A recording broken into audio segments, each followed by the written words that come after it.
All right. Okay. Thank you, Anna. Now that she's introduced me, I could go home now. 'Cause you know, you know who I am. Thank all of you for coming out here on this rainy day. I keep thinking that I'm in California, and we're getting our roof done. So I was telling my wife, "Babe, they're not going to be able to finish the roof because it's raining." But we're in Arkansas, so it's just a time lapse thing. But anyways, I'll get right into the work. I'm sure, you know, everybody has read my statement about this work. This is a very poignant statement for me, very poignant because of this pandemic, you know, this change, this shift in the world's dynamics that we really haven't gotten a grasp on. We don't even know how this actually happened. You know, this is a man-made disaster. You know, it's just the wickedness of the human mind, and it's distorted our perception and our view of life and each other, and it's changed the dynamic of how we view people, mainly, and how we view our society, how we view our government, how we view religion, and I think how we view ourselves. And it's very important that for me as an artist to tackle these issues. It's very important because the gift that I have been given to create is given to express the deepest inner emotions of my human existence. Everything you see here is pulled deep from within me, but even from what's in me, it goes further than that because it's not me. It's my ancestors. It's those that were before me that didn't get this opportunity to create. And so I think the universe being the vacuum that we live in, that energy never goes away. It just comes to the person that is receptive. And for me, I believe I was that person that was receptive. So in understanding all of that, and all of the turmoils that we've been going through for the past 5 years since the pandemic, I wanted to use my skills and my gifts to come out of the pandemic showing something beautiful. We've seen enough death and destruction, something that all you have to do is turn the television on and there it is, right there in your face in living color. And the thing about it is you turn the TV off, but it's still there. And that memory never goes away. But if you come in here and you experience this, this is a memory you're going to take with you forever. This is an opportunity to hear from the artist, the person that created the work, and the influences that I have in order to create this work. Now, before I really get into this, I have to speak about the person that allows me to create this in this manner that I create. Now, as an artist, we can be very self-centered, and my wife won't let my ego get in the way. She just refuses to do that. She's always putting me in check. But when I say vessel, as far as the creative process, we sometimes, artists get so caught up in themselves, they keep saying, I did this, I did this, I did this, I did this. Well, no, you really didn't do anything. You didn't. Because if you take credit for this, then you might as well say you created the universe. And I could never say that. So when I talk about my wife and those gifts that we get, she is the one, every time you look at one of these pieces, don't look at me, look at my wife. Look at the woman that allows me to open up my mind, that creates a space for me to be able to express myself and give you this part of who I am. And I know a lot of artists that they don't get that. They don't get that from their spouse. They don't get that from their people. They don't get that from their surroundings. Not to say that their art isn't poignant or powerful, but I get that from my wife. So I have to express the love I have for my wife, because I have never been this prolific and abundant as an artist until I married my wife. She's just given me, God has blessed me with this woman, and he knew exactly what he was giving me in order for me to be able to put myself in a situation where I could create like this. I don't think I could do this for myself. I don't. Now, I have my parents who are just been tremendous. My mother she is my number one. I mean, she knew before I was an artist that I was going to be an artist. You know, your mother knows that. She just knows that. And my father, he doesn't understand how I'm able to do this, but he's never told me not to do it. He's become one of my biggest fans now. But my wife, she lives with me. She breathes and eats with me. She's there with me 24/7. So I have to live with her for the rest of my life. So I'm celebrating her in this work. And I want you all to know that, because it means so much to me to have her by my side, because everything I've done, from the book that I've written, that I didn't write. Actually, people were asking me, you didn't write this book. Your wife wrote this book. They just don't think I wrote it, but I actually did write the book. I did, but I dedicated the book to my wife, because she's the one that put the people in front of me to get the book published. My identity theft book. She found the publisher. She found the editor. She says, this book is so important that it needs to be done right. And her being a librarian made it happen. So I'm thanking you, wife. I'm thanking you for that. Yeah. Okay, so getting to this work, getting to this body of work. Some of these pieces were actually done before the pandemic, but they were done in my studio, which is my home. And to have my work at my home, I've been in studios and classes and all types of other things, and I've never felt comfortable in any of those situations, because I knew that they were fleeting. And not to say that I didn't create some very, not to say that I didn't create work that wasn't significant, because it was for the time. But being at home, being in your own environment is a different sensation. Our home is our sanctuary. And I think your home should be your sanctuary. And I think it should be the place that you create. And for me, it is the place that I create. Building my studio, I worked outside for the most time. I had a garage, but I never really worked in the garage until it got hot.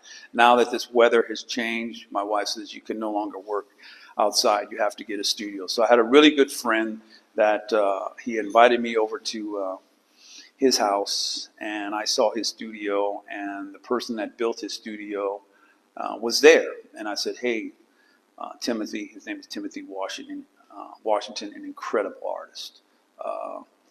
And he says, well, this man over here built my studio. So I went over and I talked to him, and it was a little Mexican man, a really short man. And I said, sir, could I call on you to come over and see my home and build a studio for me? It took us about a year for him to come over, because I could tell he was meticulous in his approach. And when he came over, he looked and he told us what he was going to do, and he did exactly that.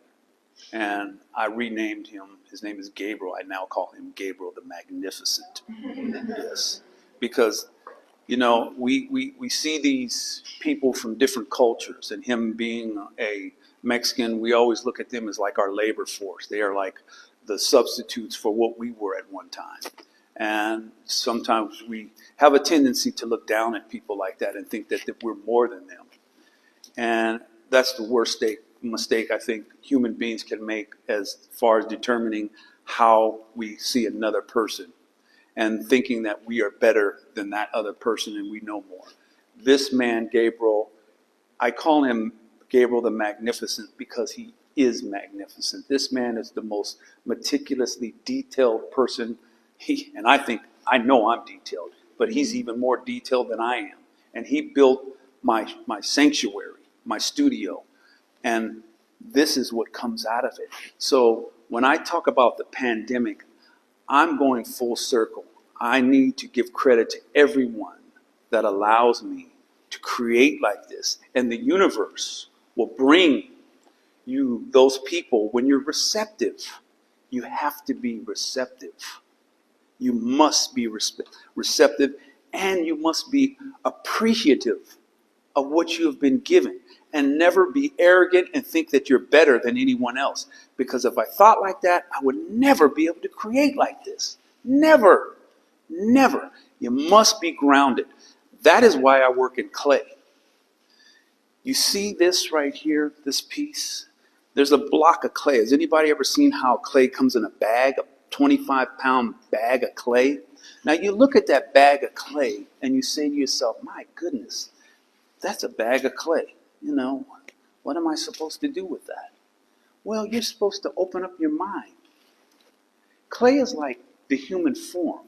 Many of the minerals in the clay, they're us.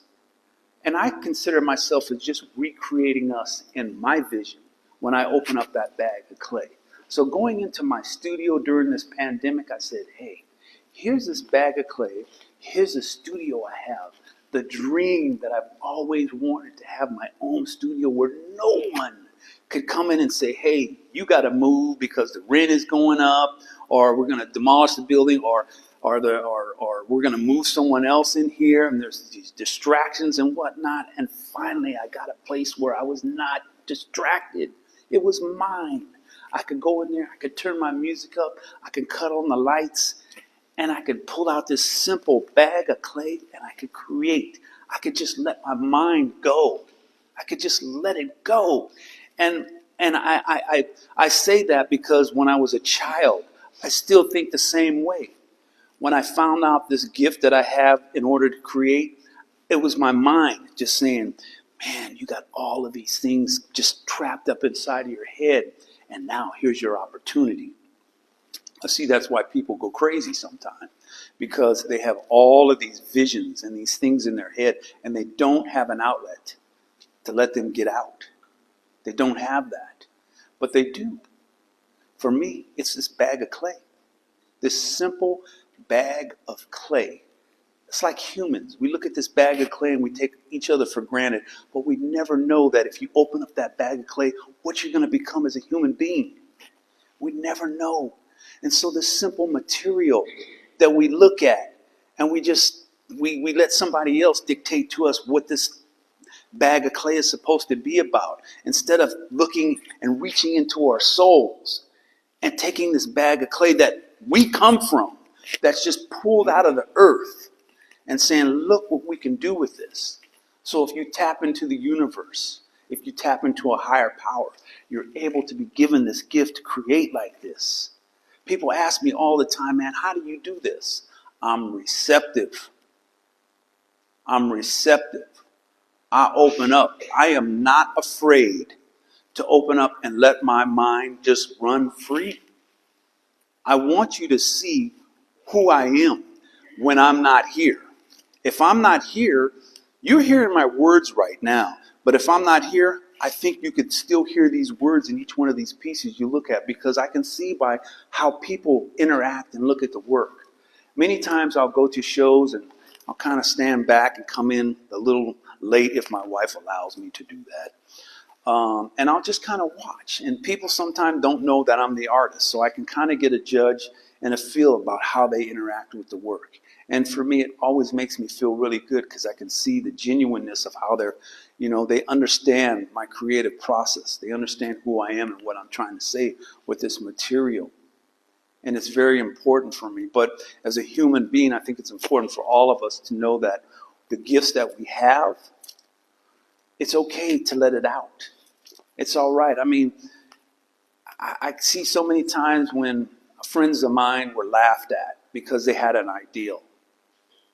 And the people that were laughing at them because they knew the ideal was good, and they were trying to stop that person from letting that ideal out. We have to stop doing that.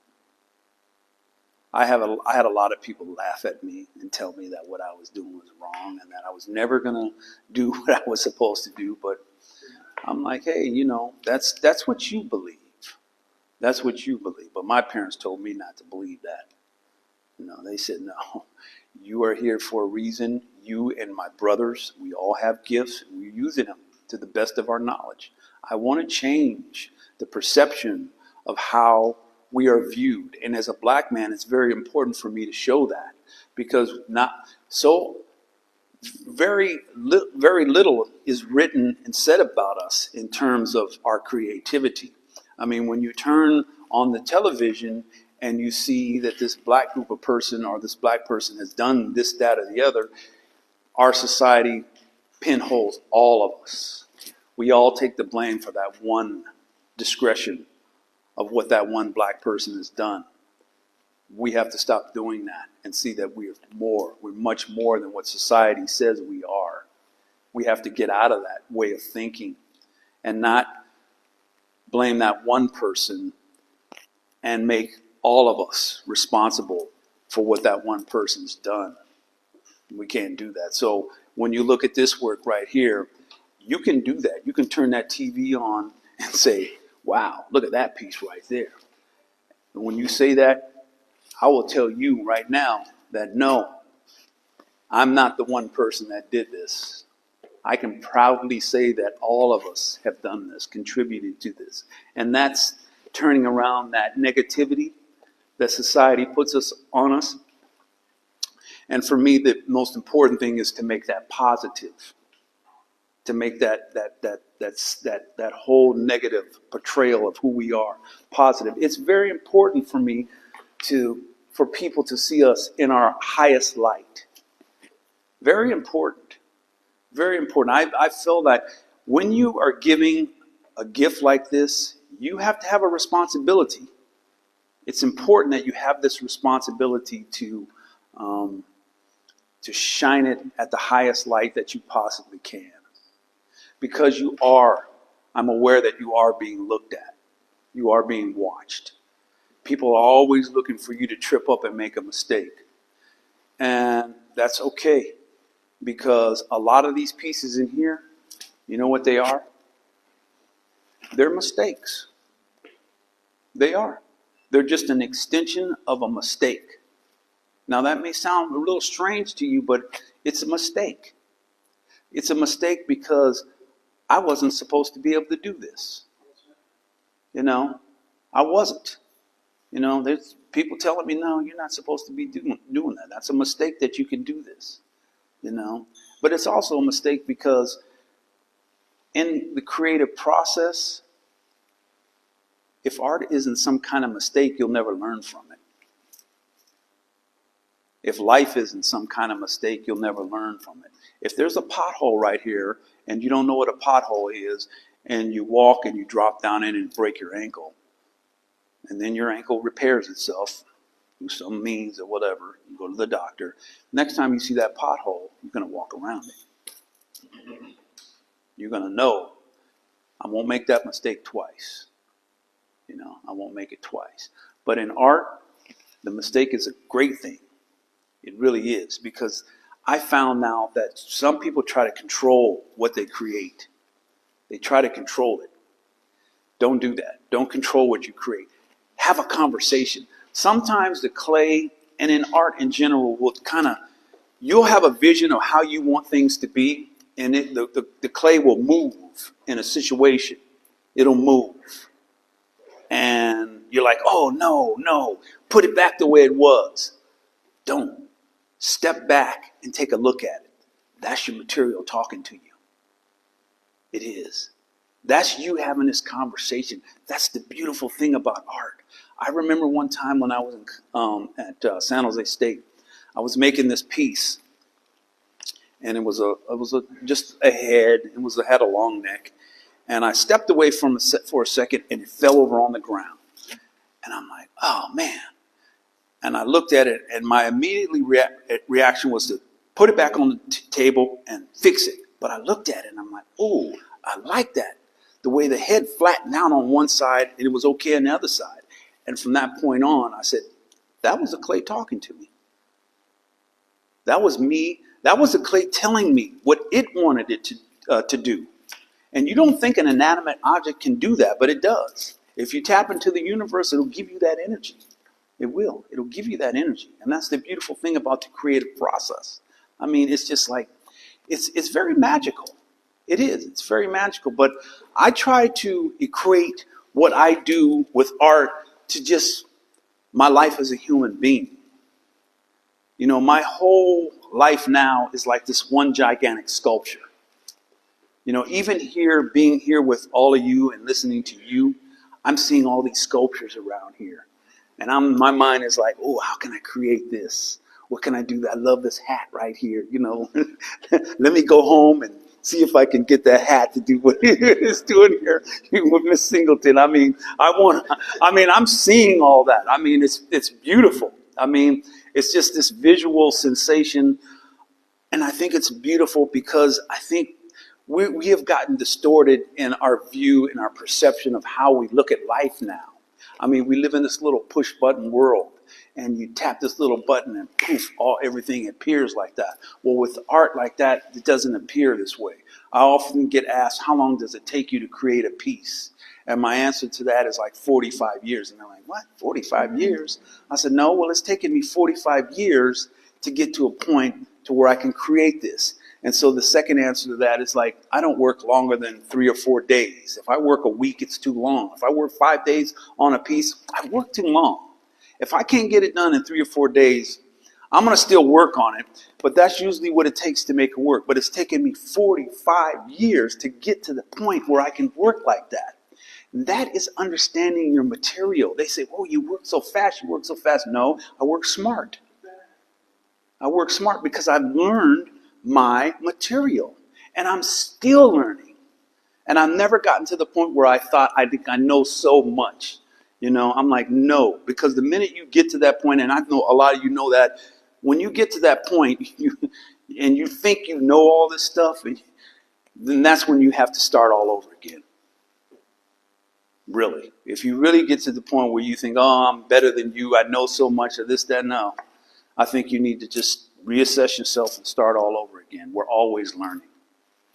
I'm 62 years old right now. I'm in the prime of my life. My life is really good for me right now. All the nonsense I've done before in my younger years.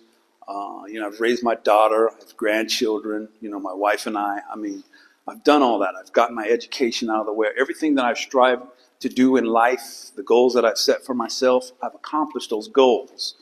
But in art, you never accomplish your goals.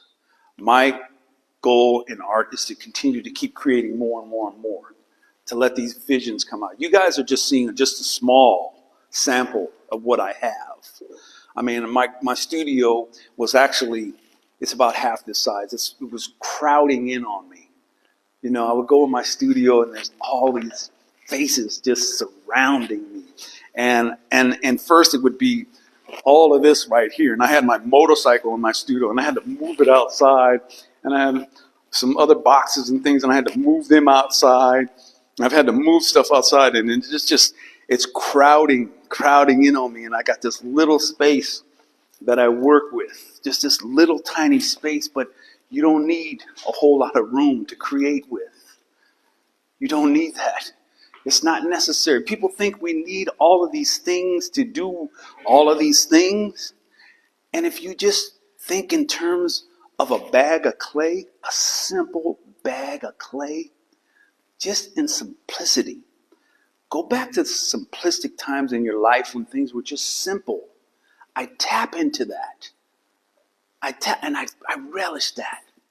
I love those moments when it was a rainy day and I was at home by myself and I had a piece of paper. And my mom and dad, they couldn't buy me the Hot Wheel I wanted. I just draw it. I just get that paper and I just draw it. And it would be so much better than the Hot Wheel I actually wanted to buy because it was like, I drew this. This is mine. I could do what I want to with it. Just like clay. I could do what I want to with it. I can let my imagination run wild. That's why I love talking to kids. I wish there was more kids here because we need to let our children let their minds run wild. We don't do that now. Like I said, this little push button thing we have this little computer that now has just completely taken control of our lives. You know, they say we pick up our cell phone more than 6 times each day. We spend more time on the cell phone than we do talking to our own children. You know, we text our kids. I mean, my wife and I go to restaurants, and there's 2 people at a restaurant. They both have their cell phones in their hand. They're not communicating. Why is this little device become so powerful in our lives now? If I spent the time playing around on this when I could be doing this, all I'd have was just this. I wouldn't have this. Our minds are being controlled. They are. And if you don't believe that, I think there's something wrong with you. I really do. And we cannot let society control our minds with this kind of technology. The technology is great. It's wonderful. It is. Don't get me wrong. But use it wisely. I always tell young kids when they get on here and they post something on Facebook or Instagram, be very cautious about what you post on there. Because if you go to get that job, the first thing they do is go to your Instagram or your Facebook, your social media, and they see what you posted on there. Now, you could have shined and done great things with your interview and whatnot. But if you're on there smoking a blunt, you lost that job. You didn't get that scholarship. You know? We don't think about how this little piece of technology is now controlling our life. I mean, GPS knows where I'm at right now. They may know exactly what I'm saying because of this. You know? I mean, I'm being videotaped right now, but really. But also, I'm looking at the positive sides of this. My work now is global. It's global. My wife and I said how we're going to use the social media. We said we're going to use it positively. We're going to do our best with it. That's how I got my work in Paris. We just had work in London.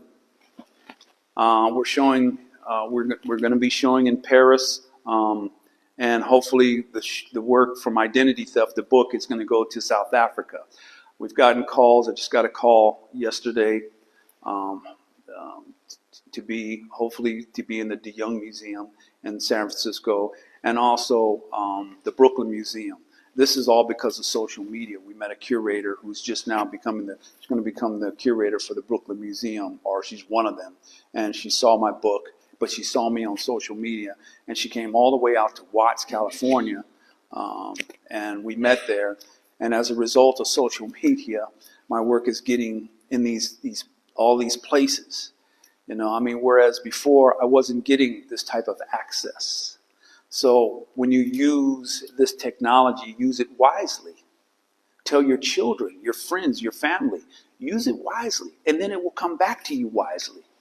The same thing that you put into something in a positive and a negative way, that energy will come back to you in a positive or a negative way.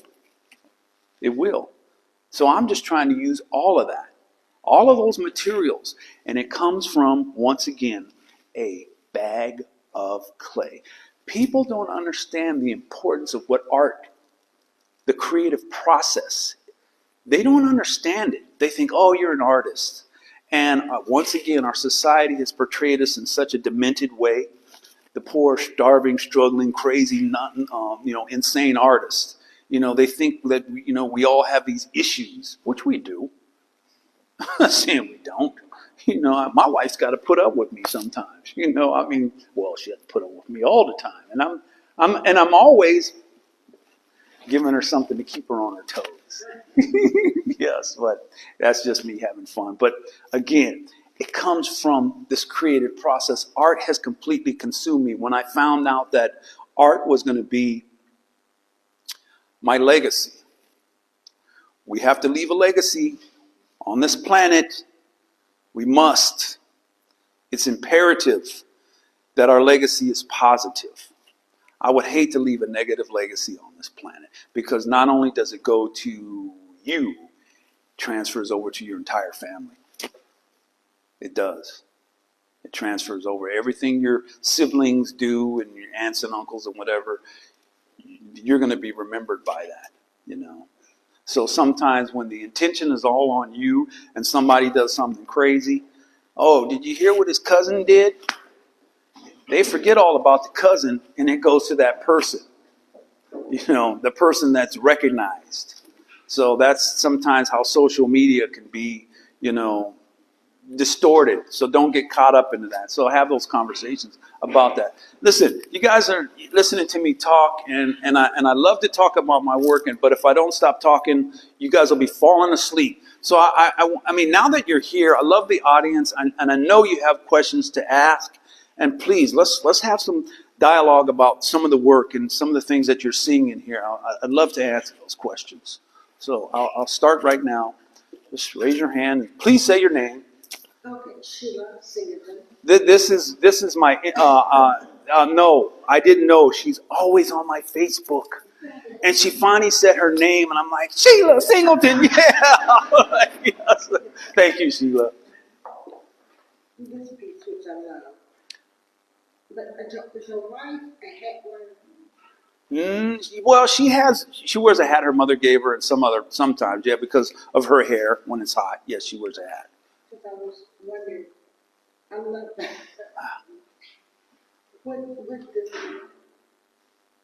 What? When you started was that hat and her, she's beautiful. Thank you. Thank you. But I was wondering, where did that come from, that hat? Well, I mean, I've done hat pieces before, and I've always loved that hat, you know, the hat work. And that actually started as a result of my grandmother, who is from Arkansas, and she always wore hats, you know. I mean, it's a tradition for black women to wear hats to church. You know, my wife's grandmother, my grandmother-in-law, who lived to 103, she always had these beautiful hats on. So hats have been a prominent part of my life. So in this particular hat right here, I wanted not to just have a hat. I wanted to have an interaction with this hat. So that's why the brow of the hat is tilted down, because when you come and see this hat, for me at my height, you can see all of this, but you have to look down. You have to get up underneath here. You got to look now. You have to interact with this work now. And it takes the work in a whole different dimension. When I first did the piece, it was this color. It was just natural clay. And I loved the piece. I thought it was beautiful.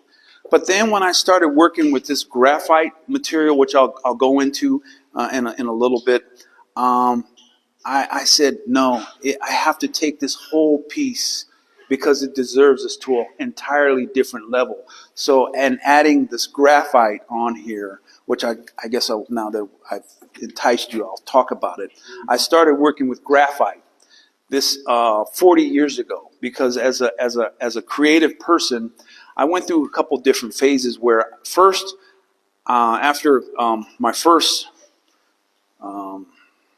session in college, I would go and I would have my work in clay, and I would take it to the kiln, the oven, and have them fire it, supposedly.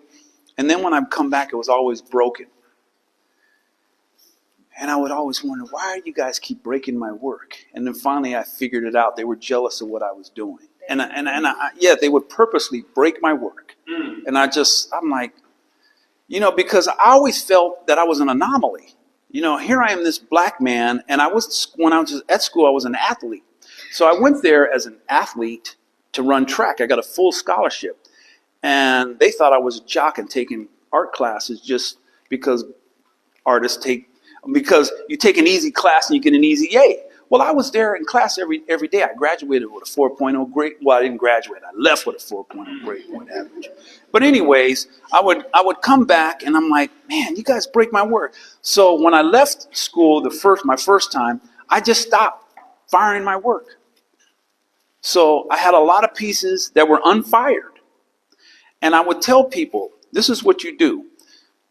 You buy this piece, you put it on a pedestal, get a duster and just dust it off occasionally. That was 45 years ago. People still have that work unfired. Looks just the same. If you just follow simple instructions You won't have any problems. But the evolution of color is very important for me because I hated glazes. Because the natural progression for people that work in ceramics were to go get glaze. They always, these clay heads, they're just fascinated with what glaze they're going to put on the piece. I'm like, you went through all this work to create this beautiful piece, and then you slap some glaze on it. And not to say it doesn't look beautiful, but this, and some of these pieces have been colored like 5 or 6 different times. You can't do that with glaze. Once you put glaze on something, that's it. You're stuck with it. You can blow it off with you can sandblast it, but that's it. You can't do anything else with this. With this process, I could do whatever I want to. So one day, I had a piece, and I was like, I decided to fire it. I had to go back to my high school teacher because he's the only one I trusted to fire this piece. I still have that piece in my collection, thank goodness. But anyways, I just said, what am I going to use to color the piece? And there was a pencil standing there, and I just sitting there, and I picked up the pencil, and I just started coloring it. And I, oh, wow, I like that. So I just colored it. And then my limited understanding of color at the time was very limited to acrylic paint. So I went to the hardware store, and I got this red acrylic paint. I was never happy with acrylic paint, but it worked. But when I started this process right here, I reverted back to 40 years ago when I first did that piece. And I said, I have 40 more years of knowledge under my belt now. So I went to the art store. I still made it simple. Got some graphite pencils.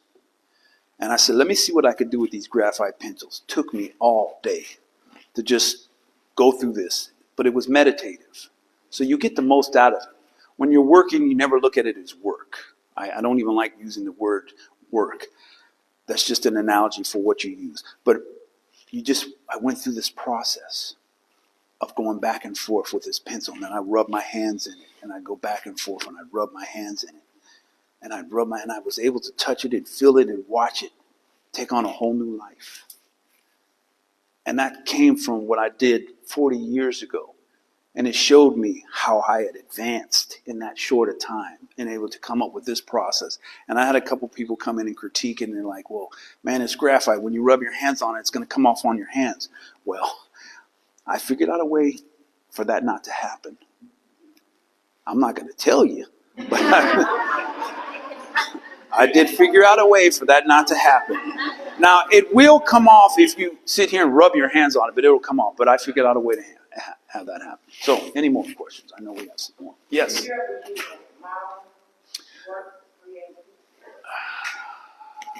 If you want me to take a bottle of aspirin, I could say yeah. I don't like models. I don't like that. I don't draw. The vision is just in my head. It's just there. I don't know why it's there. Sometimes you don't question things. They're just there. The identity theft work, right before I would fall asleep, if you read the book, when you read the book, I suggest you get the book. I would have these visions. Right before I went to sleep, and the next morning I'd get up and I'd make the work. I never had visions come to me that prolific, but that work for identity theft is just my social conscious voice. This is my social conscious voice, but they're two dynamics.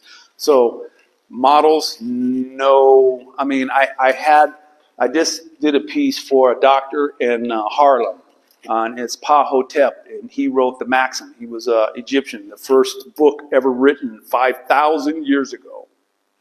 And the Maxim is a book for young boys to learn how to become men. It was written 5,000 years ago by an Egyptian. Pahotep, P-A-T-H, P-A-T, something like, yeah.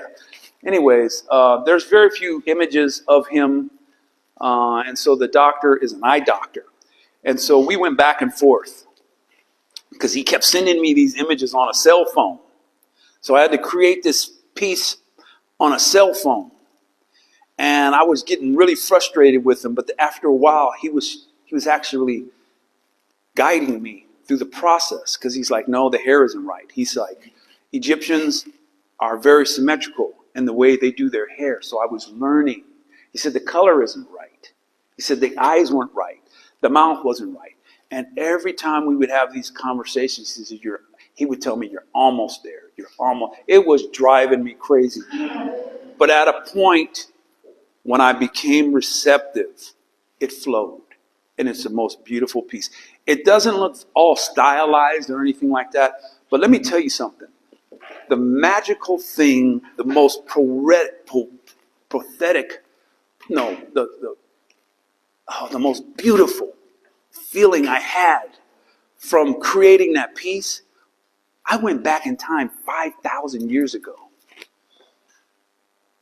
Just imagine that. I went back in time 5,000 years ago.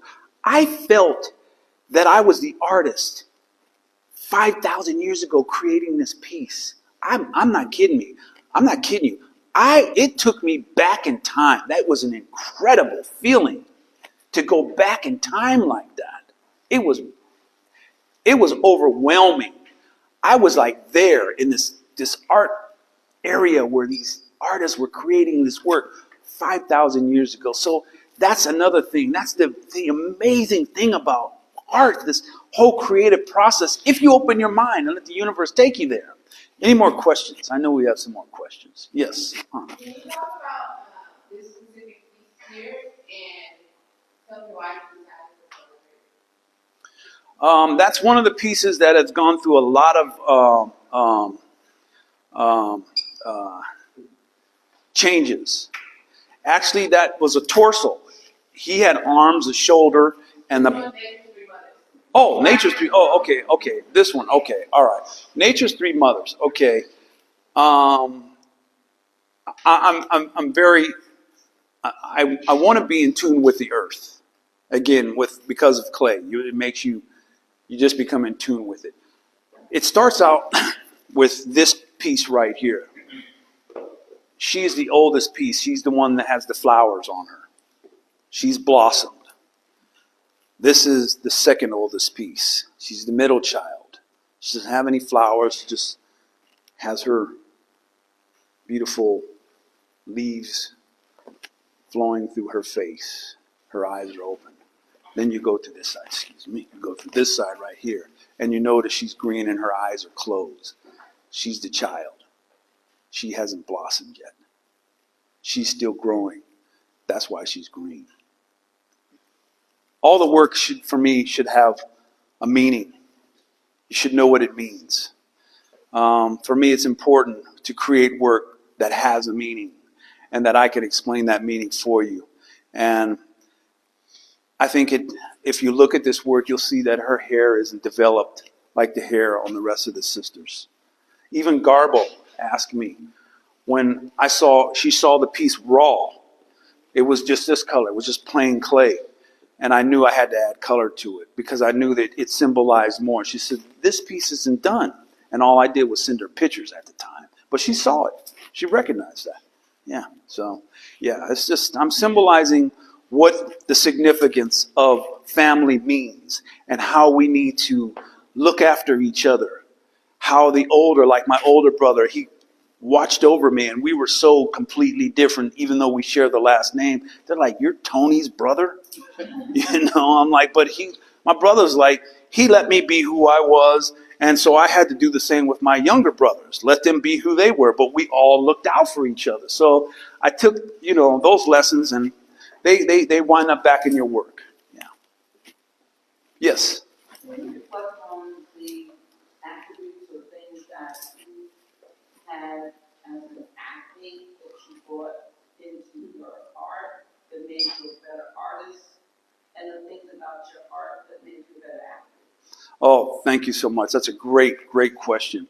Well, being an athlete, my goal was to make it to the Olympics. That was my number one goal, and believe me, I missed making the trials by 1/10 of a second. And that drove me crazy for a long time because I trained so hard. But then I looked at what I got. I got a full track and field scholarship. I did things as an athlete that I wasn't supposed to do, but I did them. I have great mentors, incredible. The last coach I had is my best friend, he was my best man for my wife's and I's wedding. And he has taught me so many beautiful things in life. I mean, the man has given me a grace that's unbelievable. I mean, I'm a huge music aficionado. I actually consider my work more music than I do art. And he had a stereo system, and I thought I had a nice little stereo system, but his stylus, this little cartridge that you put on the record, that thing cost $10,000 just for that. But when I heard it, as opposed to my little, $75 cartridge that I thought was a ton of money, and I heard the difference, that transformed and changed my life. But I don't want to get off track, but anyways, running and feeling your body as a supreme athlete and beating world-class athletes, Olympians, and which I have, and just running by them like it was nothing. And having that sensation of discipline and training your body to do that, knowing that at one time, that's not going to be there. You're going to lose that. You're not going to be able to do that anymore. So where does that energy go? It doesn't, like I said, we're in a vacuum. It doesn't go away. You have to take that same discipline, that same passion, that same energy I had to get up early in the morning and go for these runs outside, and it's pouring rain. I remember this. Coach went to track practice one day, and it was pouring rain. And we're thinking, oh, we're going to go lift weights. And coach says, you guys ready to work out? And I knew my coach was going to tell that. What he was doing was checking and see how many of us were going to work out, how disciplined, and how much we really wanted to run track. And only 2 of us out of my whole team went out and worked out. And I remember our track was right next to 11th Street. People were pulling over on the side of the road watching us work out. He told us to go do 20 220s. You had to run a 220 and jog a 220. And we were out here in rain pouring down. But it's like it made you stronger. So those days where I'm tired, I don't want to do this, but I know I have something to say, I pull from that energy. My education, I wasn't able to get to the Olympics. But I said, look, I have to use that energy, that energy to get my education. My first 2 attempts in college, I left without degrees. But the 3rd time I went back, I got my degree. Not only did I get 1 degree, I got 2 degrees, and I graduated at the top of my class with 2 degrees. But my school never gave me any credit for it. I didn't care. That's not why I went to school. I didn't go to school so I could do this. I went to school so I could write my book. There was a whole different reason for that. That's what I wanted to learn. My best teachers were my English professors. My English professor at Claremont wrote my foreword. He was my theory professor. Great individual mind. That came from understanding that all that energy that I couldn't put into track and field went in there. When I went to get my master's degree, that's when I got my Olympic gold medal. I realized that. That was my Olympic gold medal. It wasn't meant for me to get this medal as an athlete. I think it would have changed who I was, the dynamics.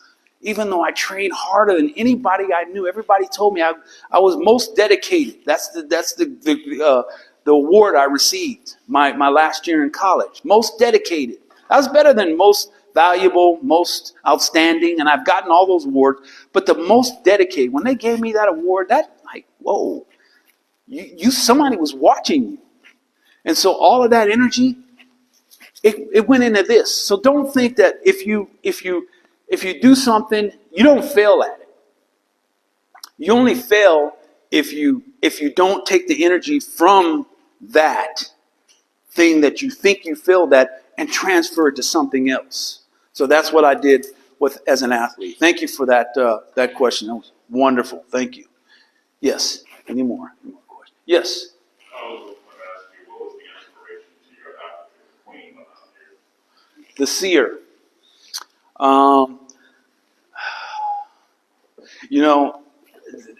There are very few times when you make something that you know exactly what it is you're going to make. and it comes out exactly the way you see it, because she is the seer. She is meant to see and guide you through life. So in making this piece, I'm like, I knew exactly what was going on. And I had to make her where she had this presence of, like, when you walk up to her, even before you walk up to her, she sees and knows who you are. You feel the aura of that energy that's coming from her. That's why she is called the seer, because she sees you and feels you. And so when you walk to her, you better come to her right, because she already knows where and who you are. And that's that old energy that we've had, that we're moving away from that. You know, like our grandmothers had this thing where they knew the little child. They could tell you what this little child was going to be. And you'd be like, yeah, your grandmother told you that, you know, you're going to be that when you grow up and you become that. Really, don't lose that. They want us to lose that. They want us to divide ourselves from that energy. Don't let them put this thing in front of your face and tell you how to live. Stay human. More questions, please. I know we have more questions. Yes. Yes. Ladies first. Ladies first. Yes. Beautiful art. Thank Has you. your art allowed you indoors that you may not have been, and are there still doors that you want to go into at this point? Oh, of course. Of course. Yes. I mean, yes, my art has put me, I mean, meeting Archbishop Desmond Tutu. It was like my wife and I, it's like when we met him, it was like we're in the presence of a saint. You know, I did a piece for him, you know, and it was hell to do the piece, because I was in Hollywood with all these Hollywood people, and they're playing little Hollywood games, and I totally got used. I didn't get paid for the piece. They used me to the worst of my abilities, but they used himself. Because my goal, it took me 10 years to get him the piece. I tracked him down. And the universe shines on you once again, because my neighbor was working at USC, and he was in charge of like some type of entertainment. And I was just having this conversation with him one day, and I was telling him about the piece, and he says, "Hey, wait a minute." And he goes in his house, and he comes back with this brochure, and he says, "Desmond Tutu is going to be at our college in 2 weeks." And I said, "Patrick, I need to get him this work." And he says, "Okay, let me see what I could do." About a week later, he says, "You're in." And I said, "Look, man, I don't want to have a big fanfare. I just want to give him the piece, because the people were supposed to give him the piece, and we were supposed to do all this stuff, and it didn't happen." And the people I was working with. And so my wife and I met Desmond Tutu. And he's like, "I love the piece." He goes, "I don't know how we're going to get it to South Africa." And I'm like, "I don't have the money to get it to South Africa." And I'm saying this to myself. The president of the college says, "Don't worry about it." The president of USC was there. He says, "We'll take care of it."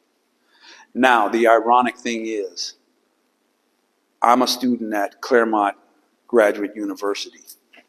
Archbishop Desmond Tutu was just there a week prior. No one from that school told me that that man was at that college. No one. I walked past the theater, and I saw a lot of black people coming out of there, and they were looking at me like, "Why aren't you in here?" That made me feel bad. I felt bad, because I could have presented him the sculpture from the college I graduated from. But sometimes it's not meant to happen. So you humble yourself, and as long as he got the piece, that was fine with me. Yes. Yeah. Yes. So, first of all, I've been a big fan of watching you for a little while now. So you watch me doing a good job on social media. Thank you. But you have, however, you say your grandparents were Arkansas, you have ties here. Yeah. Roots here in Arkansas. Yeah. Yeah, my father was born in Scott, Arkansas, in a little farm area where plantation where the owner of the plantation's house is still there, and then the railroad tracks are right next to the house, and then there's a creek and a ditch right next to it. And he showed me the shotgun shack, and the cotton fields that they'd come out the shotgun shack and walk down to the cotton fields and start picking cotton. I mean, he told me about that. You know, my grandmother, she didn't tell me a whole lot about what she went through and what she had to do. She was a domestic woman, as most black women at that time were as they came out here. My father's grandfather, because he wasn't raised by his father, he was Hilliard Dukes, and I remember my brothers and I going to his house, and we walked up to his house, and in front of his house he had corn growing. And I'll never forget that. You walk through the path and you go to his house. And that's just the way people lived back at that time. So it was a different thing coming from, California and coming to Arkansas. But there was a purity that I got from my parents. But there was also a lot of heartache that they didn't want to talk about as far as what has happened to them here. My father, he comes back, and he's come back occasionally, but he always tells me certain things about how he feels about Arkansas. And I understand that just from the dynamics of what I've seen and learned here, but also this is part of who I am. This has made me who I am. So in a lot of ways, just working with Garbo, I think my grandmother blessed me to be a part of Hearne Fine Art Gallery, because she passed away. And so I came out here to go to her funeral. But the one place I wanted to go to before that happened was this gallery, because I was working with another gallerist in Houston, Texas, and he's telling me, man, you got to go see Garbo. You got to go see Garbo. So finally I went over when they were on President Clinton's over there in that area. And so I met her, and we had a short conversation, and I didn't really think she was really interested in what I had to say. But about a month or two later, the person, Anthony Hopkins, called me up, who was the curator of a gallery in Dallas, Texas, says, hey, you're going to show at Garbo Hearne's. He says, you're going to take work from there, and we're going to take work from the show in Texas and bring it out here. And that's how I wound up working with Garbo Hearne's. And that, I think that was a gift that my grandmother left me. The connection. And I've been showing with Garbo, I guess, 25 years now. Like Anna's like, she's like my little sister now, I'm watching them, grow up, yeah, she's like, it's like, I've watched the family, I've watched Garbo's children become, I've watched your daughter become a doctor, I'm sitting here watching all this stuff, and I feel like I'm the brother in the family, I'm part of the family. My wife and I, we feel that way. People ask me, says, man, why do you show in Little Rock, Arkansas? What's there? I said, pull them up. I said, you're going to see some of the finest artists on this planet, part of this gallery. And now they all want to show here. I'm always calling my friends saying, hey, man, can you put me in touch with Garbo? I said, sure. Call them up, use my name. I said, she may not show your work, but now they want to show here, So it's like, this is an incredible space here. The energy is incredible. Yes, it is. Yes. Yeah. I want to commend you and Garbo on the perfect partnership that you have. Thank you. But if you had to give some advice to graduating senior class, high school, with the climate that we're in now, what would be your advice to them? They want to pursue art and be like you. First of all, you have to have a passion. That's the one thing you have to have. You have to have passion. Without it, it's just not going to work.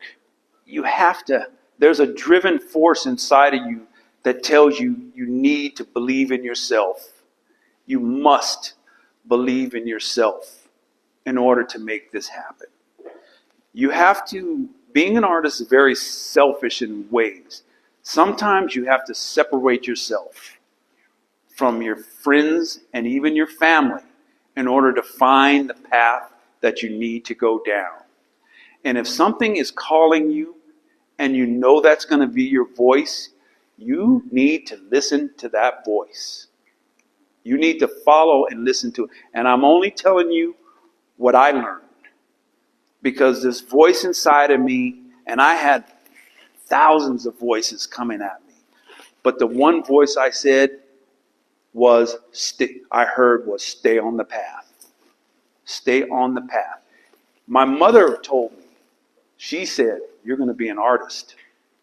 That's all I needed. That's basically all I needed in life, was for her to say that. She called me Michelangelo before I even knew who Michelangelo was. She would buy me books and tell me these things. And she would nurture that part of me. Folks, even if you don't know, if your child has a gift and you don't know why they got this gift, how they got this gift, or what to do with it, if you don't know what to do with it, leave them alone. They'll figure it out. Just leave them alone. And then if they need something to enhance that, give it to them. Give it to them. Believe me, you'll see the fruits of your labor. It'll come to you. But you have to have that passion. I have nothing but passion and belief in myself. And it's very hard. It's not easy. Becoming an artist, a black man becoming an artist in this day and age, it's almost impossible for that to happen. And I don't have a job. I don't teach at a college. I don't work at another job. I haven't had a job, and I've never had a job. No. I mean, really, I'm gonna tell you. Let me tell you. And some of you may have heard this, but this is important. I have had one career job in my life. Now, you asked me this question about passion and believing in yourself. I'm going to give you an answer. When I left San Jose State University without a degree, I had a layover for a couple of months because I had to find something to do. So I grew up in Silicon Valley, where all the electronics was starting. Apple Computer, I could have got a job there. I mean, they were like paying $4 an hour, which back in the 70s was a lot of money. But anyways, being an athlete, which I was asked about, how do you transfer being an athlete into your art? I was always being challenged. So I grew up with all these kids whose parents worked at IBM. And they were looked at as God if your parents worked at IBM. And so I'm like, I'm going to get a job there one day. And I was in the 5th grade. I said, I'm going to get a job there one day. I'm going to get a job there. And it was all my white friends whose parents worked at IBM. And I'm like, and they didn't throw it in my face or anything like that, but it was a big deal. It was just, that was a thing. White folks and their kids and their families, their parents worked for IBM. Well, my dad worked for Memorex. My mom worked for Hewlett Packard. I mean, they were managers. They were upper level. They were right there with all that other stuff. But IBM just had this huge stigma about it. So anyways, I applied for this job at IBM, and everybody says, "Oh, you're not going to get this job. You're not going to get this job." I said, "Well, I applied. I'm going to get the job." And so I was working in another place. Now, this other place I was working at was an electronics place, but that was just passing time. I was just passing time. So I said, I need to get a real job. So let me try and get a career job. And so sure enough, IBM calls me up and says, okay, you got this job. Or come in for an interview. So I said, hey, I got an interview with IBM. I'm like, okay, so I go in for the interview. And something told me before I left to take a little pocket portfolio of my art. You let the universe tell you things and you listen. Listen. So I took that little pocket portfolio and put it in my jacket pocket. I went in and I'm going through the interview and I'm stumbling through my words. And so I'm like, oh man, I'm not going to get this job because I'm stumbling through my words. I know the answers, but I'm stumbling through my words. So the woman asked me, she says, well, you know what? There's a period when you left San Jose State and what you're doing right now. What did you do in between that time? I said, can I show you? And I think she thought I was going to get up on the desk and start dancing or something like that. And I said, yeah. I said, so I reached into my pocket. I pulled out my pocket portfolio. She looked through it. She looked through it. She looked through it. She says, we can't help you promote your art, but go on to the next interview. The words start flowing out of me. I got the job. So I'm working at IBM. And I'm coming in and I'm seeing all these youngsters who are all in their early 20s. First things they do is go out, buy new cars, some bought a house, some bought clothes. They just got themselves embedded into IBM because they knew at that time, once you get a job at IBM, you can't get fired. You know, that was your job for life. That's how cultish IBM was at the time. I said, no, this is not true. I knew. I said, this is not true. Nothing can be this good. I said, I think I'll be here for 6 months and that's it. And I found out years later, I exactly worked at IBM for 6 months. One day I was in the clean room. I was learning all of these different techniques. And I knew them and they were trying to groom me to become supervisor and manager because it was so easy. I'm like, this is all this is? I was just like, what's the big deal? You know, I just didn't see no big deal in it. But one day, I was going in the clean room to put my clean room garb on, whatever, all the stuff I was supposed to wear. And I come out and I started doing what I was doing, and I heard this voice call me, and it says, if you don't leave this job right now, you'll never do your art again. I did not hesitate. I didn't hesitate. I walked away from what I was doing, went in the clean room, took off my garb, all my clean room garb. The only person I wanted to see was my mother. And I was living at home at the time, debating whether I should get an apartment with me and my daughter. And I said, no, something was telling me, don't do this. And I went home, took that stuff off. I worked a graveyard. The only person I wanted to see was my mother. She thought I was coming home for lunch break. She got up and I just gave her a big hug and a kiss. And I left a note on the refrigerator when she went back to bed and said, I can't live like this anymore. I said, I got to go find out who I am. And I love you, Mom. I'll talk to you later. And I got in my car, packed up all my stuff, and drove to Los Angeles. I have never looked back from that point on. IBM is now a strip mall. It's a strip mall now. They tore it all down. IBM still is in existence, but the one I worked at, it's a strip mall. I have friends on social media said, thank God you left there. They said, you shouldn't have left, you should have ran. Listen to the universe. Listen to the universe. Passion, believe in yourself. Tell that to your students. Tell that to them. Yes, thank you. Any more questions? Yes. Oh, that is okay. That, like I said, that piece had arms, legs, and everything. And I thought it was, you could get away with some things. You can make work and say, oh, hey, that's great. But as an artist, you need to see more. You need to see more. And I saw more in that piece. I said, that piece doesn't have the presence I wanted to have. And I did that piece maybe 15 years ago. So it's gone through like 6 different evolutions. And now it's finally where it needs to be. And the final evolution was the color, the graphite color. I've colored it 3 or 4 different times. It had different body parts to it. And then I decided to separate it from the base and add the pole in the middle to lift it up even higher. So what it is, it's gravity, it's the universe. This is how we're all formed. When we supposedly had this big bang, all this gravity brought us in. And so this is us. We're still being formed. We're still being made. We're still being put together. But I mean, I finally completed the piece with the graphite, and it's ironic that in the universe, graphite symbolizes this piece because that is a mineral, once again, that comes from the earth that completed this piece right here. So you go back 360 degrees in the process of creating. It's just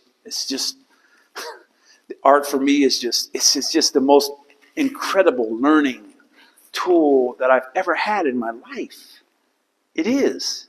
But I would say to all of you that have someone or know someone that doesn't just do art, Just explore it. Let it go. I mean, some people work a job their entire life and they never get anything out of it. But they did get something out of it. They may have raised a child that is a genius. But if you don't look and see that what you did, you won't think your life has done anything. You've done anything with your life. You've done great things with your life. You have. You've done incredible things with your life. Even if things don't go the way you think they should go, because we all have a plan of the way we think they should go, just let it go that way and see what happens. You know, a lot of things don't work out for me. But in the end, they basically do. But you have to believe. You have to put it out there. My wife helps me out with that. She does. She gave me a lesson one time that I thought was beautiful. I said, I want this, that, and the other. She says, write it down. I'm like, what? She says, yeah, write it down. So I go in my office. I said, my wife wants the 4-door Lexus. Well, she got it. You know? I said, I want a one-person show to show my work. I got it. I want to write a book. I wrote it down. I got it. I got it. You know, I want my education. I want to get my MFA. I wrote it down. I got it. You know, I want to love you. I write it down every day. I got it. Thank you very much.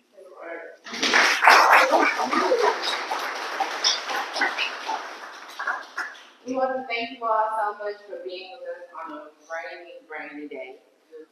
Thank you so much, Chukes, for sharing your artistry and talent and process with us today. We definitely invite you all to stick around and continue to immerse yourself with the work and talk to the artists if you have any more pressing questions. As Dr. Lewis eloquently said, art is not a luxury as many people might think it is a necessity. So we also encourage you to consider adding Chukes to your collections. We do know that, it is definitely an investment. If you are not ready to make that commitment today, Chukes has published a book. It is $70, and he will be signing copies today. So thank you again for joining us, and safe travels. Thank you.